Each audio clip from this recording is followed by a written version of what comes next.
तीन साइड्स वाला बाहर वाला आ जाएगा। अभी जो अंदर वाला शेप है तो उसके साथ तो एक साइड और भी कम है, तो इसमें भी एक साइड कम हो जाएगा। तो देखिए हमारा आंसर क्या हो जाएगा, ये हमारा आंसर हो जाएगा। ठीक है, ये आपका क्वेश्चन हो गया।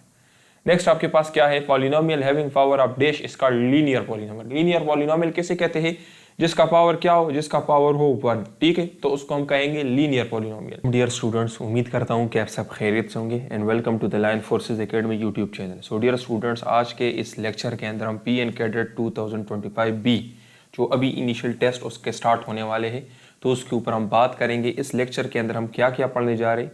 तो सबसे पहले मैं आप लोगों को रजिस्ट्रेशन डेट से रिलेटेड गाइड करूंगा कि रजिस्ट्रेशन किस डेट से किस डेट तक है और कौन सा बेस्ट डेट है आपको अप्लाई करने के लिए। ठीक है, ताकि आपको टेस्ट में तैयारी के लिए ज़्यादा टाइम मिले। इसके अलावा टेस्ट के पैटर्न से रिलेटेड मैं आपको गाइड करूंगा। टेस्ट का जो अपडेटेड पैटर्न है, अभी उसके अंदर कुछ चेंजेस हो चुकी है, तो जो मोस्ट अपडेटेड जो पैटर्न है उससे रिलेटेड मैं आपको गाइड करूंगा, ताकि आप लोगों को आइडिया हो कि कितने टाइम में कितने क्वेश्चंस होंगे और उसी के हिसाब से आप अपनी तैयारी कर सकें। इसके अलावा पीएन कैडेट 2025A के जो पास्ट पेपर्स हैं उनको हमने डिटेल्ड के साथ सॉल्व किया है और उसके साथ हमने एक्सप्लेनेशन में मोस्ट रिपीटेड या गेस्ट पेपर्स भी ऐड किए हैं कि लेट सपोज अगर इस जगह से ये एमसीक्यू पिछले कोर्स में आ चुका है तो इस कोर्स में कौन कौन से क्वेश्चन यहाँ से आ सकते हैं, तो ये भी हमने दिया है। लेक्चर को एंड तक देके वीडियो को लाजमी लाइक करें और नीचे मुझे आप कमेंट्स में बताएं कि वर्बल और नॉन वर्बल में या एकेडमिक में आप किन टॉपिक्स के ऊपर लेक्चर्स चाहते हैं, ताकि मैं आपके टेस्ट डेट तक आपके लिए मैक्सिमम लेक्चर्स बना सकूं। ठीक है, तो देखिए डियर स्टूडेंट, सबसे पहले हम रजिस्ट्रेशन से रिलेटेड बताता जाए आपको। रजिस्ट्रेशन जो है 31 मार्च इसके अंदर लास्ट डेट है। 1 मार्च से लेकर 31 मार्च तक पीएन कैडेट की रजिस्ट्रेशन। सबसे पहला क्वेश्चन आपका क्या है कि if yesterday was Sunday day after tomorrow will be. ये वर्बल का क्वेश्चन है, इसमें आपको ये बताया गया है कि अगर यस्टरडे को संडे थी तो आप बताएं कि डे आफ्टर टुमारो कौन सी दिन होगी। तो डियर स्टूडेंट, जब भी इनिशियल टेस्ट में इस तरह का क्वेश्चन आ जाए जिसमें आपको यस्टरडे दिया गया हो और डे आफ्टर टुमारो आपसे पूछा गया हो, तो आपने क्या करना है, सिंपली आपने यस्टरडे के साथ, यहाँ पर यस्टरडे क्या है, संडे है, तो आपने यस्टरडे के साथ 3 दिन जमा करने हैं। तो लेट सपोज अगर मैं इसके साथ 3 दिन जमा करूँ तो मेरे पास क्या आएगा, पहला दिन जमा करूँ तो मेरे पास मंडे आ जाएगा, दूसरा दिन मैं जमा करूँ तो मेरे पास ट्यूसडे आ जाएगा और तीसरा दिन मैं जमा करूँ तो मेरे पास आ जाएगा वेडनेसडे। तो मेरा आंसर क्या हो जाएगा, वेडनेसडे। तो इसका आंसर क्या है, वेडनेसडे। तो जब भी आपको इनिशियल टेस्ट में क्वेश्चन आ जाए जिसमें आपको यस्टरडे दिया गया हो और डे आफ्टर टुमारो आपसे पूछा गया हो, तो आपने सिंपली यस्टरडे के साथ 3 दिन जमा करनी है। आपका पहला क्वेश्चन हो गया और ये इसका शॉर्टकट ट्रिक है। ठीक है, अभी नेक्स्ट आपका क्वेश्चन क्या है कि 2 + 2/2, इसको हम बोर्डमास रूल से सॉल्व करते हैं या डमास रूल से। ठीक है, इसको हम इस रूल से सॉल्व करते हैं। इस रूल के मुताबिक हमने सबसे पहले ब्रैकेट को ओपन करना होता है। ब्रैकेट का जो वहाँ पे जो फंक्शंस होते हैं, ब्रैकेट के अंदर जो इक्वेशंस होता है, सबसे पहले उसको सॉल्व करना होता है। फिर उसके बाद हमने डिवीजन करनी होती है, फिर मल्टीप्लिकेशन करनी होती है, फिर एडिशन करनी होती है, फिर सब्ट्रैक्शन। ठीक है, तो मल्टीप्लिकेशन, डिवीजन और ब्रैकेट्स। ठीक है, तो ये बोर्डमास रूल, इसी के मुताबिक आपने इनको सॉल्व करना है। तो देखिए अभी 2 + 2/2, इसमें सबसे पहले मैंने क्या करना है, यहाँ पर तो ब्रैकेट है ही नहीं, तो सबसे पहले मैंने डिवीजन करनी है। तो मैं इसको डिवाइड करूंगा तो मेरे पास आ जाएगा 2 + 1, तो इससे आंसर क्या आ जाएगा, 3। तो ये मेरा आंसर होगा 3। ठीक है, अक्सर स्टूडेंट इसको गलत कर लेते हैं, तो इसको आपने किस रूल से करना है, बोर्डमास रूल से करना है। पहले ब्रैकेट, फिर उसके बाद डिवीजन, मल्टीप्लिकेशन, एडिशन और सब्ट्रैक्शन। नेक्स्ट आपका क्वेश्चन क्या है, नॉन वर्बल से रिलेटेड है। इस क्वेश्चन में देखें, ये क्वेश्चन लास्ट टाइम बहुत मरतबा रिपीट हो चुका था और अक्सर स्टूडेंट्स इसमें गलत होते थे। अब यहाँ पर देखें डियर स्टूडेंट्स, आपको सबसे पहले नॉन वर्बल के कुछ 3 इंपॉर्टेंट बातें बताता हूँ। जो भी नॉन वर्बल का क्वेश्चन आपको दिया जाए, हमेशा आपने उसको हॉरिजॉन्टली स्टडी करना होता है। ठीक है, आपने हॉरिजॉन्टली स्टडी करना होता है, तो ये आपका पहला पॉइंट हो गया। ठीक है, हॉरिजॉन्टली। दूसरा पॉइंट आपका क्या है, आपने चेंज को देखना होता है कि चेंज कहाँ पे आया है। तो आप अगर देखें तो हर के बाद दूसरा जो शेप है वो चेंज है। ठीक है, शेप के अंदर चेंजेस आ चुकी है। तो अभी कैसे चेंजेस आ चुकी है ये हमने डिटेक्ट करना है। यहाँ पर अगर आप देखें तो यहाँ पर 2 शेप्स, हर बॉक्स के अंदर आपको 2 शेप्स नजर आ रही है। एक ये वाला शेप है और एक ये अंदर वाला शेप है। अंदर वाला जो शेप है तो उसमें एक साइड कम है सबके अंदर। यहाँ पर देखिए, यहाँ पे भी एक साइड कम है, यहाँ पे भी एक साइड कम है। अब यहाँ पर अगर हम देखें तो हमारे पास कितने साइड्स है, 1 2 3 4 5 6, यहाँ पर 6 साइड्स है। यहाँ पर अगर हम देखें तो हमारे पास 5 साइड है, 1 2 3 4 5, यहाँ पर 5 साइड है। यहाँ पर 4 है, तो इट मीन्स कि यहाँ पर हमारे पास जो शेप आएगा उसके अंदर कितने साइड्स होंगे, 3 साइड्स होंगे, क्योंकि 6 5 4 3, तो यहाँ पर 3 साइड्स वाला बाहर वाला आ जाएगा। अभी जो अंदर वाला शेप है तो उसके साथ तो एक साइड और भी कम है, तो इसमें भी एक साइड कम हो जाएगा। तो देखिए हमारा आंसर क्या हो जाएगा, ये हमारा आंसर हो जाएगा। ठीक है, ये आपका क्वेश्चन हो गया। नेक्स्ट आपके पास क्या है, polynomial having power of dash is called linear polynomial. Linear polynomial किसे कहते हैं, जिसका पावर क्या हो, जिसका पावर हो 1, ठीक है, तो उसको हम कहेंगे लीनियर पॉलिनोमियल। तो इसके ऊपर हमने की है, डिग्री 1 होता है इसका, ठीक है। अभी टाइप्स ऑफ पॉलिनोमियल क्या है, अब यहाँ पर देखिए x टू पावर 1 भी हम लिख सकते हैं ना, x का पावर क्या है 1, अगर इसका पावर 1 हो तो इसको हम कहेंगे लीनियर पॉलिनोमियल, अगर इसका पावर 2 हो तो इसको हम कहेंगे क्वाड्रेटिक इक्वेशन या क्वाड्रेटिक पॉलिनोमियल, और इसका अगर हाईएस्ट पावर 3 हो, यहाँ पर देखिए 2 भी है लेकिन 3 हाईएस्ट पावर है इसमें से, यहाँ पर 1 भी है लेकिन 2 हाईएस्ट पावर है, हमने हाईएस्ट पावर को देखना होता है, हमेशा याद रखें हाईएस्ट पावर को देखना होता है, ठीक है। तो अगर यहाँ पर हम देखें तो हाईएस्ट पावर क्या है 3, तो यहाँ हमारे पास क्या है क्यूबिक पॉलिनोमियल है, ठीक है। सो नेक्स्ट हमारे पास क्या है, in a diagonal matrix all elements are dash except those in the main diagonal, तो इसके अंदर सारे एलिमेंट्स क्या होते हैं 0 होते except those in the main diagonal. अभी मैंने यहाँ पर इसकी तस्वीर भी दिखाई है, यहाँ पर मैं आपको दिखा देता हूँ, यहाँ पर देखिए ये मेन डायगोनल में जितने भी एलिमेंट्स है तो इसकी वैल्यू है 1 2 3, बाकी रिमेनिंग जितने भी आप देख ले तो सारे 0 है, तो इसको हम कहते हैं डायगोनल मैट्रिक्स, ठीक है। नेक्स्ट आपके पास क्या है, कैपिटल ऑफ इटली, इटली का कैपिटल क्या है, तो इटली का कैपिटल आपके पास है Rome, Rome is the capital of Italy. अभी इसके ऊपर मोस्ट रिपीटेड क्वेश्चन जो बार बार इनिशियल टेस्ट में आ सकते हैं या पहले जो आ चुके हैं वो मैंने यहाँ पे लिखे हैं। तो देखिए रोम कहाँ पे लोकेटेड है, तो ये रिवर टिबर के बैंक पे लोकेटेड है, उसके किनारे पे लोकेटेड है, ठीक है। Turin was the first capital of Italy, तो ये क्वेश्चन भी लास्ट टाइम पूछा गया था कि फर्स्ट कैपिटल ऑफ इटली क्या है, तो ट्यूरिन, ठीक है। इसके अलावा करेंसी क्या है, तो यूरो है, ठीक है, और यूरोपियन कंट्री है, और इसकी जो अगर आप इसका जो नक्शा है उसका शेप देखें तो जूते की तरह उसका शेप है। तो ये क्वेश्चन पीएमएल लॉन्ग कोर्स में भी आ चुका है, और इसके अलावा ये पीएन कैडेट में भी आ चुका है कि country which shape like a boat, ठीक है, बूट जिसको जूता कहते हैं, ठीक है। तो ये आपका हो गया।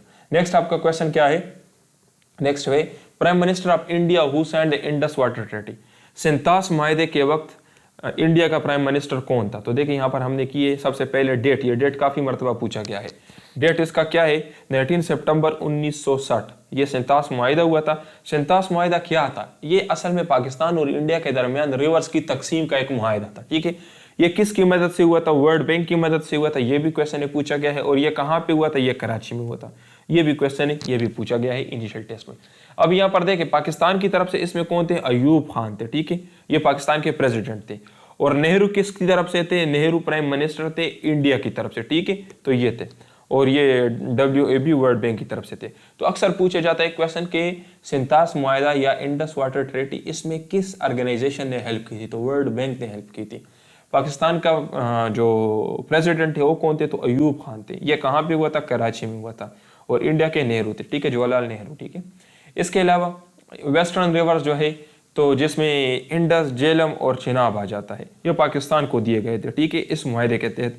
और रावी, ब्यास और सतलुज थे, तो ये जो ईस्टर्न रिवर्स थे ये इंडिया को दिए गए थे, ठीक है। असल में ये पानी की तकसीम का एक मुआहिदा था, ठीक है। नेक्स्ट आपका क्वेश्चन क्या है कि ओलंपिक्स गेम किस कंट्री से स्टार्ट हुए थे, ठीक है, तो ओलंपिक्स का आगाज ग्रीस से हुआ था, ठीक है, ग्रीस से। अब यहाँ पर और क्या क्वेश्चंस पूछे जाते हैं, तो ओलंपिक्स के गेम कितने साल बाद खेले जाते हैं, तो हर 4 साल बाद खेले जाते हैं, ये MCQ है। नेक्स्ट क्या है कि इसका जो लोगो है उसके अंदर कितने सर्कल्स है, आपने देखा होगा इसका लोगो कुछ इस तरह से है ना, तो इसके अंदर टोटल 5 सर्कल्स होते हैं, ये MCQ है, ठीक है। इसके अलावा 2026 के ओलंपिक्स गेम कहाँ पे होंगे, तो ये पेरिस में होंगे, ठीक है, और 2028 के ओलंपिक्स गेम कहाँ पे होंगे, तो ये लॉस एंजलिस में होंगे। तो ये क्वेश्चन भी आपसे पूछा जा सकता है कि 2024 के ओलंपिक्स गेम कहाँ पे होंगे, कौन सी कंट्री उसको होस्ट करेगी, और 2028 के ओलंपिक्स गेम किस कंट्री उसको होस्ट करेगी, ठीक है। अच्छा देखें कौन से ईयर्स में जंग की वजह से ओलंपिक्स गेम कैंसिल हुए थे, इसके ऊपर काफी सारे क्वेश्चंस पूछे गए हैं, पीएन कैडेट के टेस्ट में भी, PMA लॉन्ग कोर्स के टेस्ट में भी। तो देखिए 1916 में वर्ल्ड वॉर 1 की वजह से ओलंपिक्स गेम कैंसिल हुए थे, और फिर इन्हीं रीजंस को मद्देनजर रखकर एशियन गेम्स का आगाज भी किया गया था, वो हम पढ़ेंगे नेक्स्ट लेक्चर में इंशाल्लाह। 1936 में बर्लिन में गेम खेले जाने थे, लेकिन वो भी नाजी रजीम की वजह से कैंसिल हुए थे, ठीक है। 1940 में भी आपको वर्ल्ड वॉर 2 की वजह से, और 1944 में ये कैंसिल हुए थे, ठीक है। तो ये सारे इन ईयर्स में 1916 और 1944 में वर्ल्ड वॉर की वजह से गेम्स कैंसिल हुए थे, ये क्वेश्चन आ चुका है। नेक्स्ट आपके पास क्वेश्चन क्या है कि SI unit of capacitance, capacitance का SI यूनिट क्या है, तो farad is the unit of SI unit of capacitance. अभी कैपेसिटेंस क्या है, एक कैपेसिटर की चार्ज स्टोरिंग कैपेसिटी को हम कैपेसिटेंस कहते हैं। एक कैपेसिटर जो कि चार्ज स्टोर करता है उसकी इस प्रॉपर्टी को हम कैपेसिटेंस कहते हैं, ठीक है। अभी यहाँ पर देखें कैपेसिटेंस किस चीज के ऊपर डिपेंडेंट है, तो ये इसका फार्मूला है, ये सी इसके अंदर क्या है, कैपेसिटेंस है। ई क्या है, E is the permittivity of dielectric. A क्या है, area of dielectric, area of plate है। और D distance between the plate. तो देखो dear student, last time army medical college के टेस्ट में क्वेश्चन पूछा गया था कि अगर आप प्लेट्स के दरमियान ये डिस्टेंस जो है ये इंक्रीज करोगे तो आपके पास कैपेसिटेंस के ऊपर क्या असर पड़ेगा। तो यहाँ पर देखिए कैपेसिटेंस और डी का इनवर्स रिलेशन है। अगर आप प्लेट्स के दरमियान डिस्टेंस को इंक्रीज करोगे तो कैपेसिटेंस के पास साथ क्या होगा, ये डिक्रीज होगा। डिस्टेंस आप इंक्रीज करोगे तो कैपेसिटेंस डिक्रीज होगा। कैपेसिटेंस डिक्रीज होगा तो इट मीन्स कि अभी कम चार्ज स्टोर होगा प्लेट्स में, ठीक है। और अगर आपसे पूछे कि net charge on plates of capacitor, net charge कितना होता है, ये लास्ट टाइम पूछा गया था।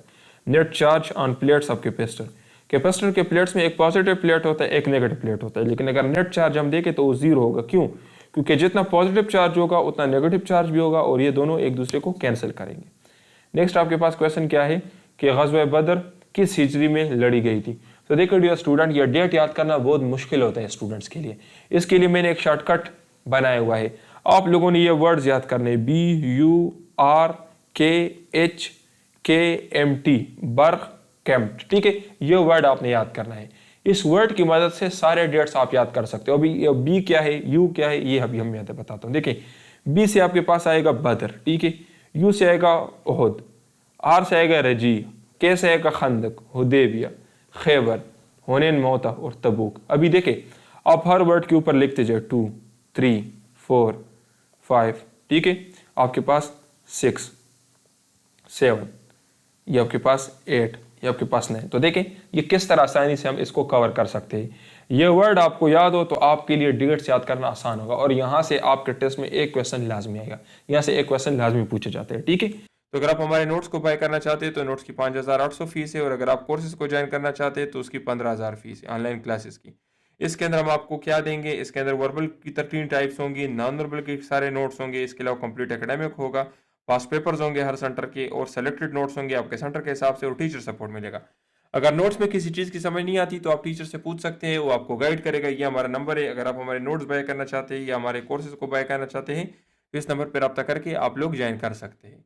ये हमारे पिछले कोर्सेज के स्टूडेंट्स हैं जिन्होंने अपनी इनिशियल टेस्ट क्लियर किए हैं। तो अगर आप भी चाहते हैं कि आपका टेस्ट क्लियर हो और आपके टेस्ट के अंदर अच्छे मार्क्स आ जाए तो आप हमसे रब्ता कर सकते हैं। इंशाल्लाह हम आपको टेस्ट पासिंग गारंटीड तैयारी करवाएंगे, आपके सेंटर के हिसाब से तैयारी करवाएंगे, और 100% टेस्ट आपका वही होगा जो हमने आपके साथ पहले से तैयार किया होगा।